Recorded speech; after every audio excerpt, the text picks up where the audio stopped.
All right. Hello and welcome. Marq Neasman here. You are tuned in to another high performance leadership masterclass. And what a privilege and honor it is to be here with you. Hey, while we are well aware that in many cases the average size corporation or business that we serve is your upper small business to your lower middle market, we're aware that the vast majority of businesses and owners are anywhere from 2 to 10 employees, honestly.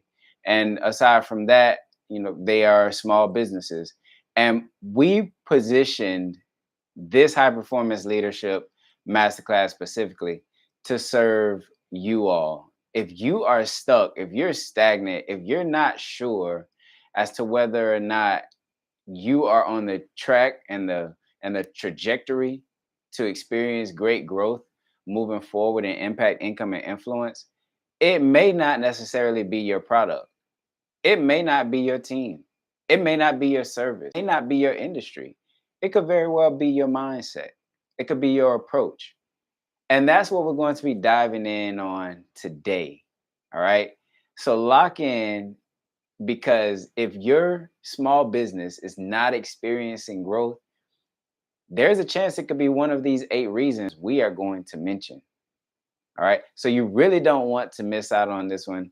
As always, our high performance leadership masterclasses are anywhere between 30 and 45 minutes, but they are action packed. They are guaranteed to help shape and change your view. They're guaranteed to add value. So if you haven't done so already, make sure that you click the link below and subscribe to our channel so that you are updated and abreast on every time that we come out with new content. So with no further delay, let's jump into this conversation about the 8 reasons that small businesses do not experience growth.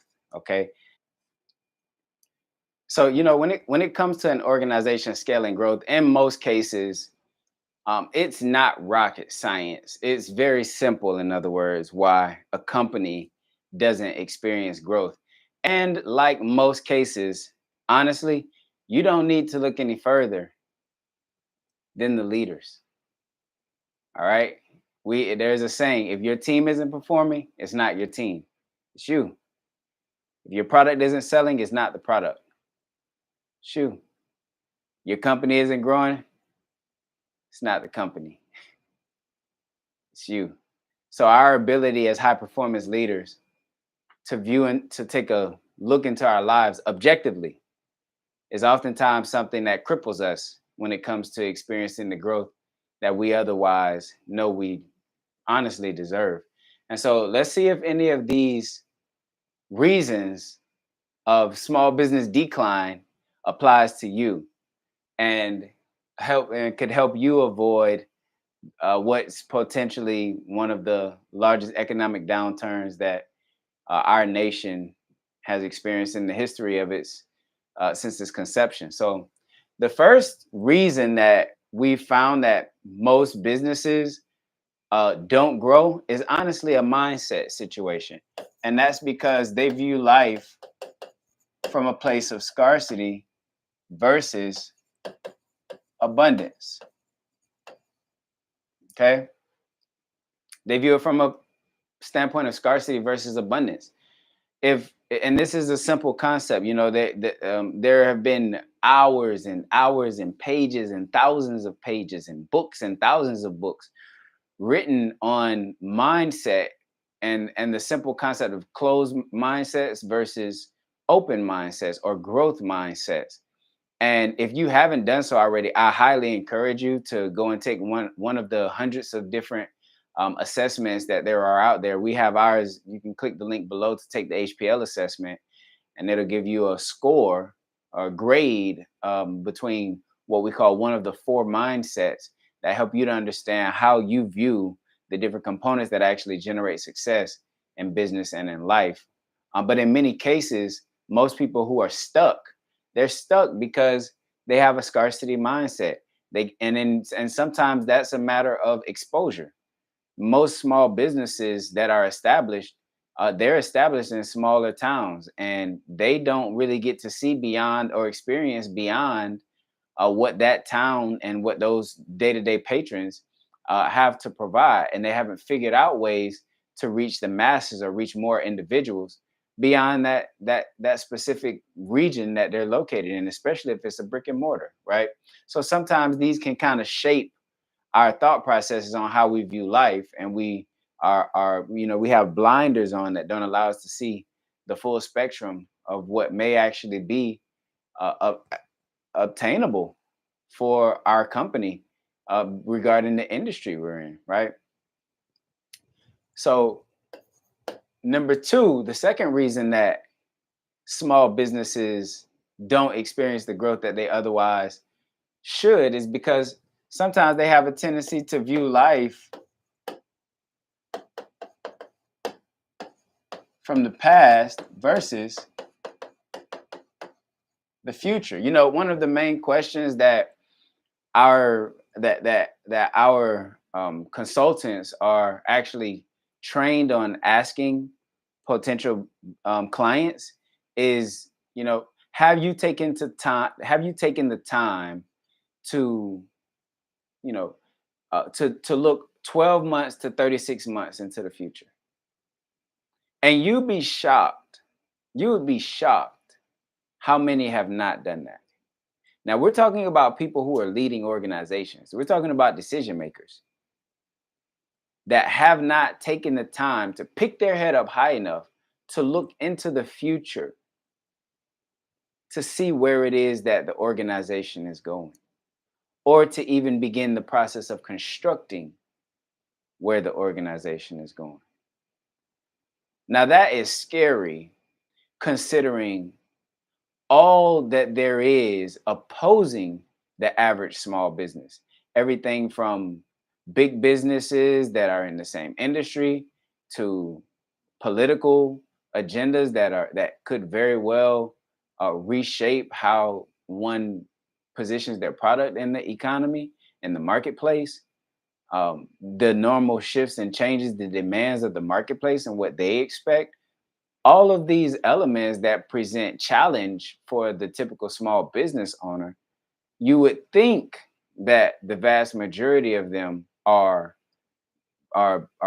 really, visionary in their thought process and applying that on a consistent basis. But in most cases, they are not. They are so far in the weeds that they cannot pick their head up enough to see ahead. And on the day-to-day basis, so many people are asking them what to do that they don't necessarily have the ability or freedom to ask themselves, or to have someone ask them, hey, what is it that you are doing? How does that tie into this statement of viewing life from the past versus the future? Well, naturally, if I'm not able to view life into the future, by default, your brain, the way it is designed, naturally takes into consideration the past. And so why is this dangerous or detrimental? Because it creates a phenomenon in the human mind from a decision making standpoint that only allows us to make decisions based off what we have experienced. And that is dangerous, because what I've experienced does not necessarily have to mean that that becomes the future. That tied into the fact of comfort and humans naturally opposing change, it does not give me the best chances of creating a better future, both for myself and for the organization, if I have not learned how to look into the future and really exercise the visionary faculty of my brain that allows me to view ahead and plan versus looking into the past and then trying to make a prediction off of what is to come. So the third reason that small businesses don't tend to grow is because they are honestly a business that's just based around transactions. They're a business that they literally is literally an exchange of a product for capital, or a product for money. There is no degree of an experience that is associated with that business or that transaction.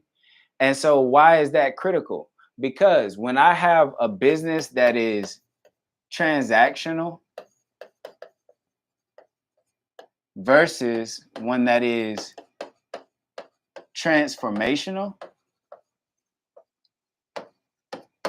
I don't give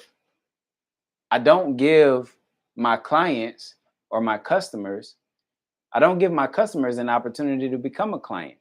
I don't give them an opportunity to become loyal because there is nothing more that I'm offering outside of a purchase, outside of a transaction. And if you think about it, who do you remember? Who do you recall that only gives you a transaction? Think about it as something as simple as a vending machine. You're not loyal to a vending machine. And you're not loyal to a vending machine because it is strictly transactional. There's nothing about that vending machine that makes you have an emotion. Now, what's in the machine might give you an emotion, but in the event that what you desire is not in the machine, there is no emotional attachment whatsoever between you and that particular object. Well, when we talk about humans, well, the thing that makes your business special is you. One of the prominent things that makes your business special is you. It is your perspective, it's your view, it's your experiences, it's your touch, it's your flair. It's how you do what it is that you do. Yeah, are there other people that do the same thing as you, but not quite like you do? And so when we take that into consideration, that gives us the opportunity to bring transformation into the work that we do. Now, it's easy. This conversation is easy for what we consider our purpose-driven leaders. They get it and they are walking in that on a consistent basis. But if that's not you, if you're not a purpose-driven leader, if you haven't found a way to connect what you do day to day to your purpose, then there's a chance that your work may be very transactional. And it can get difficult, especially if you're in commodity, right? Like, how do I turn selling nails into into transformation, a transformational experience? That's honestly your job. And that's where you can obviously reach out to people like myself and other individuals who can help transform that experience. But the reality is, it's no different from someone who makes a burger. It's not the burger, it's the experience, right? And so how we go about positioning our product in the marketplace, is it transactional or is it transformational? Another reason that this is really critical for us is because if it is transactional, then our customers, our clients, they are forced to view this purchase from a price perspective. And that's it. And so naturally, if there's someone with a better price, then we will go to that person with a lower price. But when it's about transformation, when it's about impacting people, see, now at that point in time, then we can actually increase our prices because we're giving an experience. We're giving something far beyond what an individual would be getting if they made a purchase at a vending machine, right? So let's move on here. And go ahead and comment in the comments below and let us know if this is adding value to you or not, or whether it's something here you would like for us to expound on a little bit more. But the next element that we have to take into consideration when it comes to why small businesses don't grow, it's the fact that they seek security versus opportunity. Wow, this one is a big one, okay? They seek security versus opportunity. All right. They seek security versus opportunity. So naturally, this is very, very closely related to why one chooses to be an employee versus why one chooses to, or even better, be a salary employee versus be a commission-based employee, right? When we look at those are more common scenarios. But when we look at life from that situation, you are experiencing in your process of recruiting quality talent. that becomes a conversation. Well, they're dealing with the same thing that small businesses deal with, small business leaders deal with when it comes to security versus opportunity. Okay.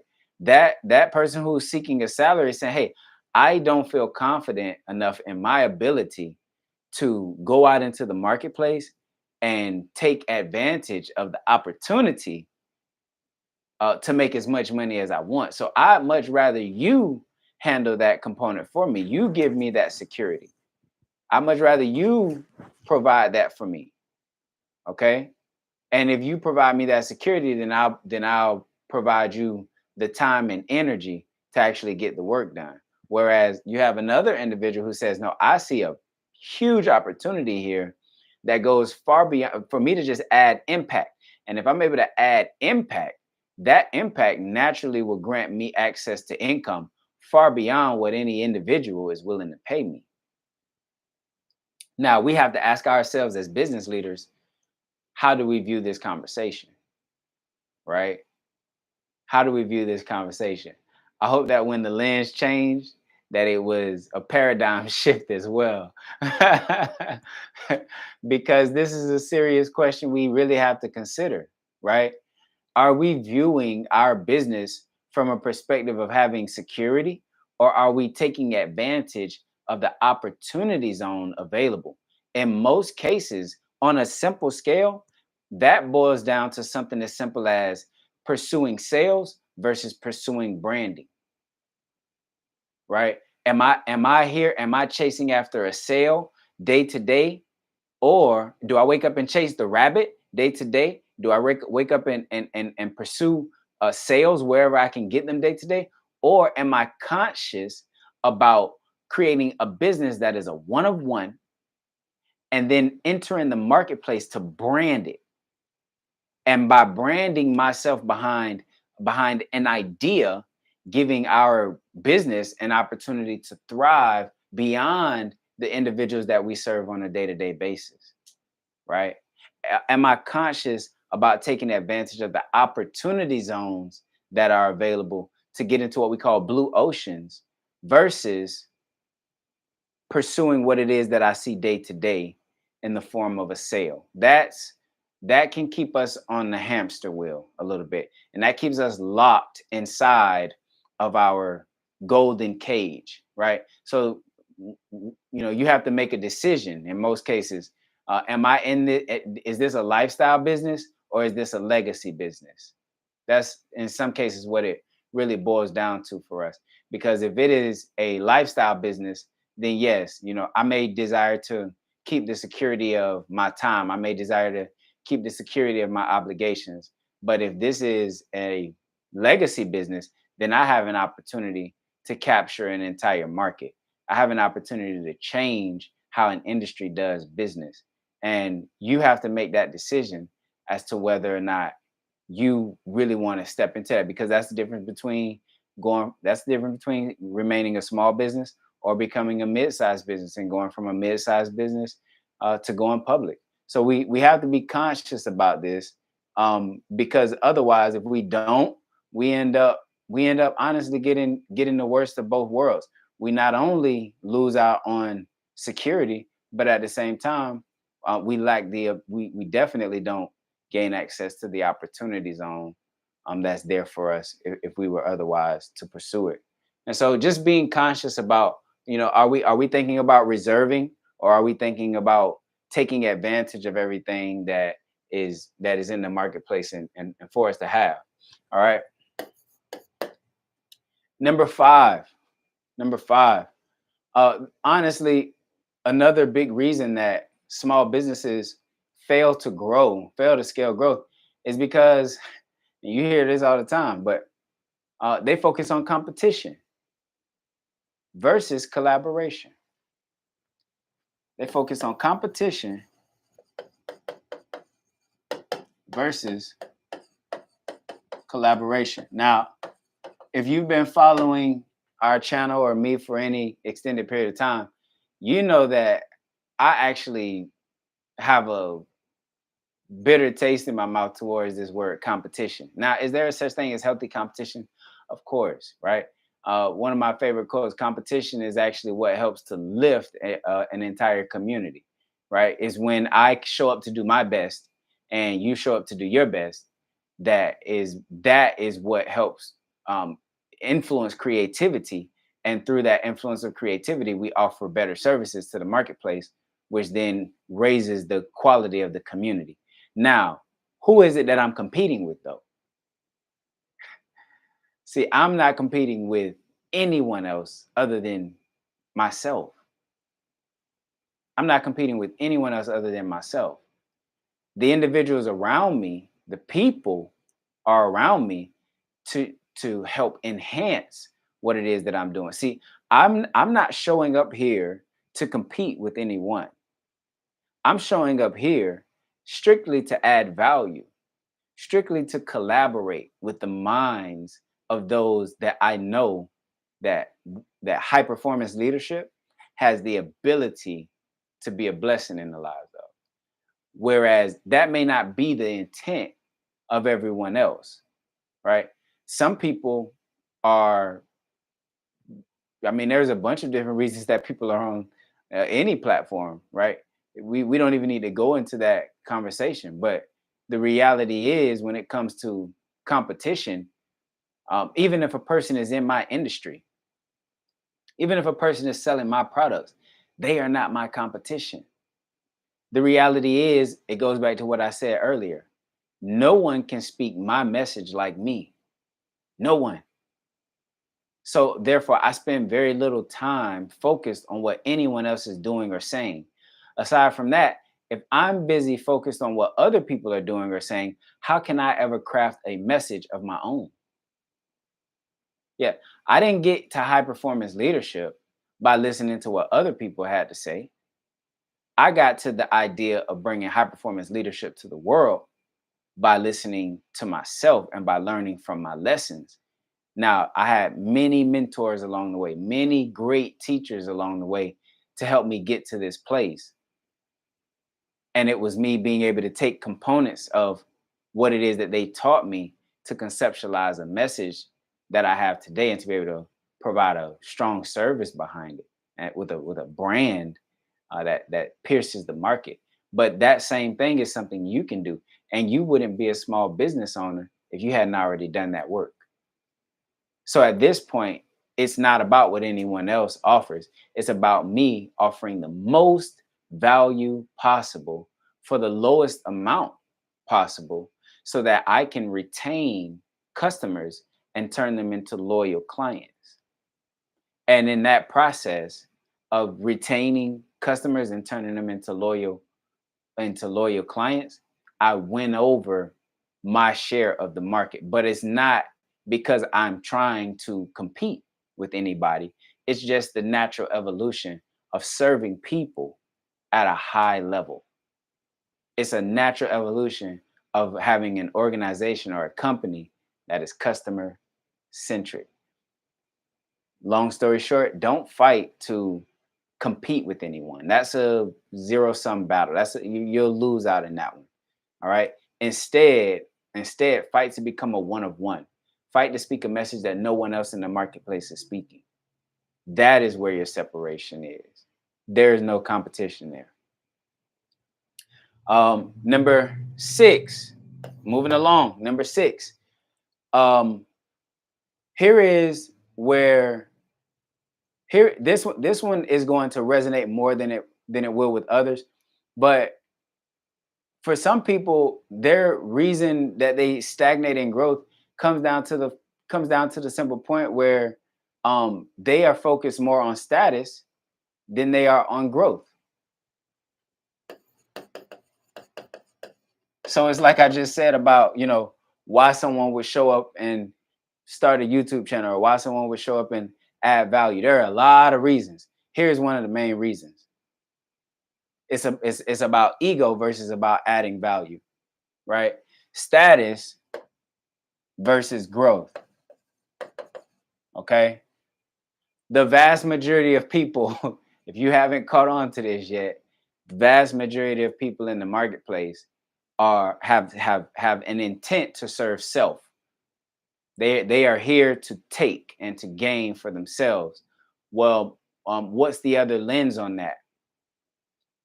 I believe that the most successful business leaders, what we got, the high performance business leaders, the servant leaders, the purpose driven leaders, the entrepreneurs that really pave ways and create something amazing, not only for themselves but for other people, actually get lost in service. They get lost in serving other people. And what that means is that when I get lost in serving other people, I am not showing up to take from people or to make an exchange. I actually, by me getting lost in serving people, I actually find myself. And it's that evolution of becoming that is the true joy, is the true benefit behind the work of an entrepreneur or behind being a small business. I'm not here in in any form of business to take from anyone. I'm here in business because I want to add value to everyone. But the reality is the in order for me to add value increasingly over time, I have to become extremely familiar with the mindsets and the lifestyles of my ideal client, as do you. And so if I just get lost in serving my ideal client, I naturally find myself. The act of service is what helps me come into my purpose. And me coming into my purpose is the most valuable thing that I can do for myself, for my business, for everyone around me, for my family. At that point, it extends far beyond a transaction of a product for capital, right? It goes far beyond that, and that's the whole objective. That is the entire objective. In me serving people, I will naturally build a brand. I don't have to fight to get this done. It'll already take place. But so many more people are are doing what they're doing. So many other small businesses are doing what they're doing because they actually desire to have a name for themselves or a status for themselves versus being bent on just growing. And in many cases, me being, what's the difference?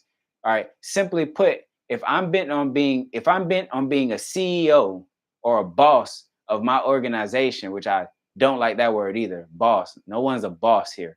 Okay. But if I'm bent on being a boss and bent on being a CEO, in most cases, I won't have I won't be willing to do everything that needs to be done in order to see to it that the organization grows.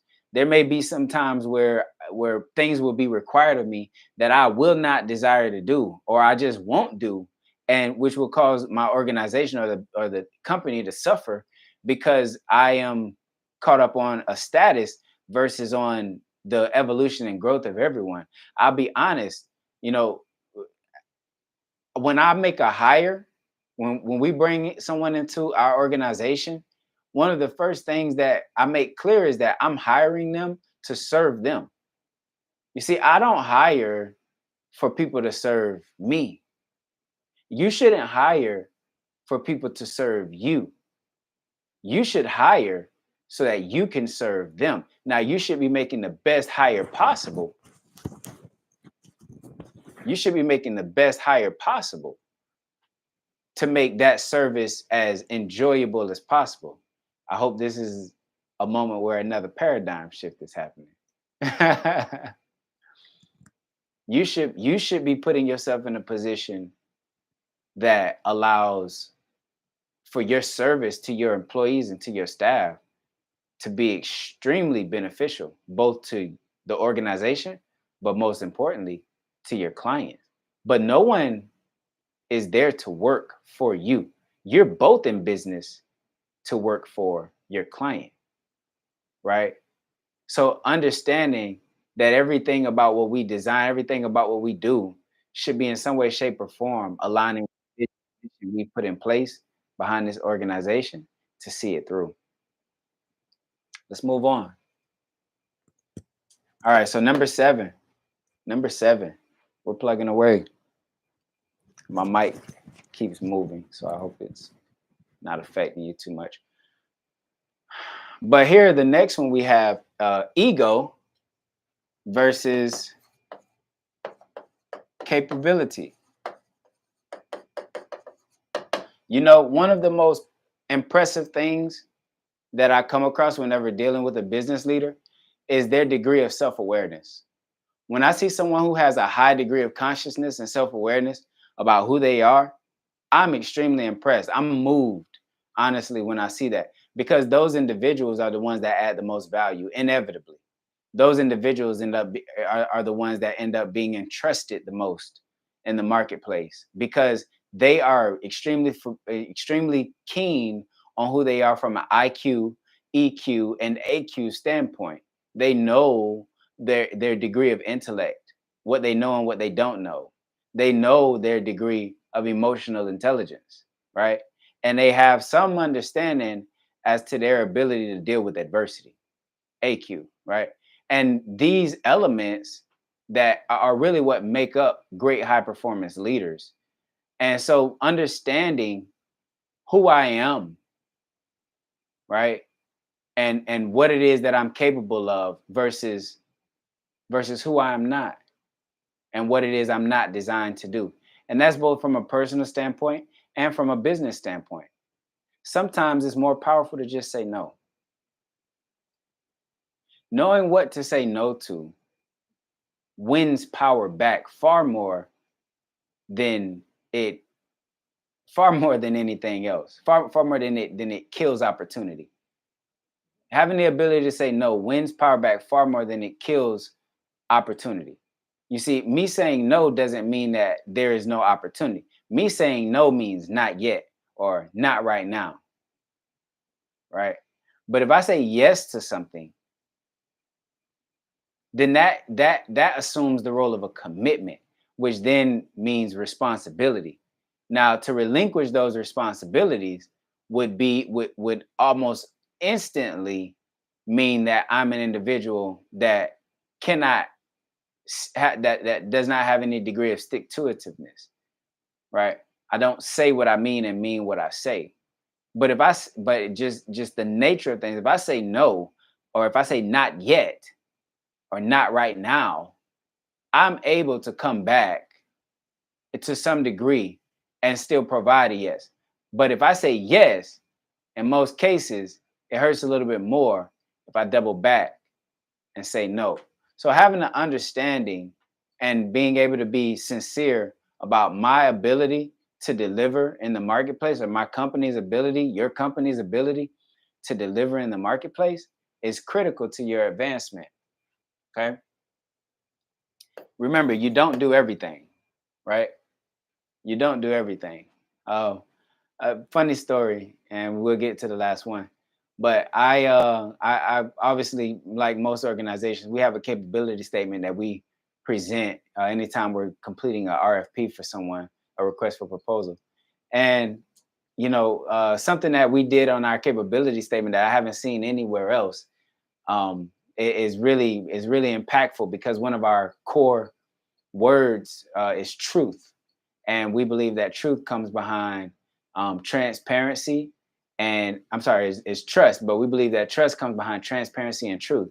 So so one of the things that we did in our capability statement is we actually put our own grades right there on our capability statement, and we graded ourselves from 0 to 10 in I'm sorry, from 0 to 100 in every department or every specialty that our organization focuses on. And these scores ranged anywhere from 90 to 93, 95, 99. But one of the forms of feedback that I got is, hey, I don't know that this makes you all look the best, and that doesn't uh put the best light on you. I said, actually, it puts the best light on us that we desire to have, because more than we desire to be viewed as the number one in the industry, we desire to be viewed as humans. We desire to be viewed as real people, and as people who are thriving to grow, who are striving to grow. And the best way that I know to hold myself accountable to growth is to put it out there and let people know exactly where we are in some areas, right? This is the power behind behind reviews. It's what makes reviews so powerful, right? There's nothing better than hearing the perspective of someone else. But if I'm just willing to be honest about myself and admit, hey, we're not the best, we're not number one, we might be number five, but the reason that we're number five is because number one can't do what we can do. That adds just as much value.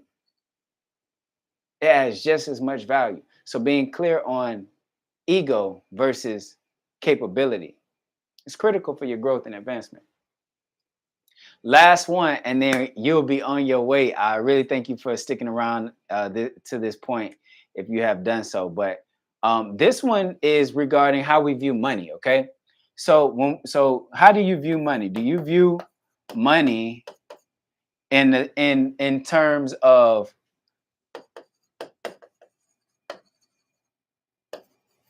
cost versus investment? How do you view money? How do you view money? See, money is just a tool, right? And the perspective that I like to share both with my staff and my acquaintances and sometimes our clients is that if the conversation goes there, it's really simple. For one, money is a tool, and the money is not mine. I'm just responsible for it. I've just been given the money to steward it, right? And we steward money here in Marq Neasman Consulting by putting it into some of the same things that you put it into. Our staff, first and foremost, right? Growing out our teams, making sure that our associates are living at the best quality life possible, honestly. And then it's our IP and our assets, whether that's an acquisition or whether that's technology, right? Whatever it might look like for us. Those are the focuses, and where we focus on putting our money first and foremost, right? Because I get that it's not my money; it's a tool. Where the average small business owner got into small business to make money and naturally views that money as their money.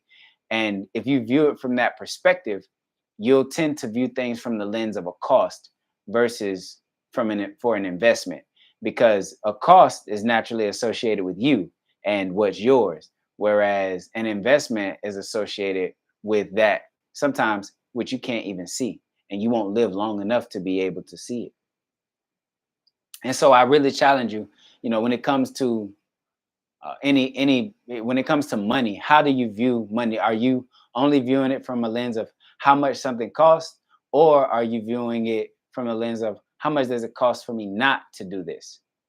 How much does it cost for me? How much, if I don't make this investment, how much does it cost versus in the long run, in terms of impact, income, and influence, versus making this purchase, winning time back, right? And putting myself in a position to thrive and honestly overcome things in the future that I don't know when, but I do know I'll have to face, right?